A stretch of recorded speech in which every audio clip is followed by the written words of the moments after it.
The death of George Floyd at the hands of police a year ago this week touched off a nationwide summer of protests calling for justice. Demonstrators marching through Boston last June crossed in front of the home of Betty and Robert Freeman, who came out, stood on their steps, and raised a fist in salute. The old 1960 Black Power sign. Salute. On the cusp of another summer, Reuters revisited those swept up in the movement 1 year after George Floyd was pinned beneath an officer's knee for nearly 9 minutes. I'm seeing some tremendous young leaders out there.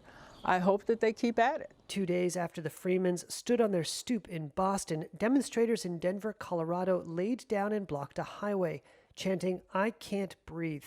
Among them, armed with a bullhorn, was 16-year-old Bethel Boateng. In that moment, I felt very powerful. She recently told Reuters that she wants to start an activist club at her high school to address racial inequality and police reform. It was a hard time period for people of color, and they just kept fighting, and I just feel like that's what we just need to keep doing. In the U.S. Capitol last August, activists descended on the Washington Monument to rally for justice.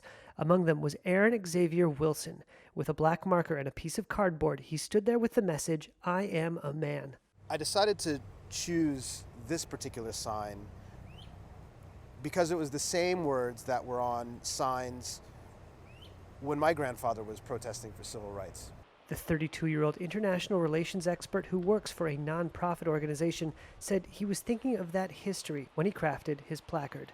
There's a lot that hasn't changed, and we have a lot still left to go, then we're still going to be out here. Back in Boston, 71-year-old Betty Freeman is sure there's more struggle ahead, but she's ready for it. They just have to keep at it. We can't sit back and think that, it's going to solve itself.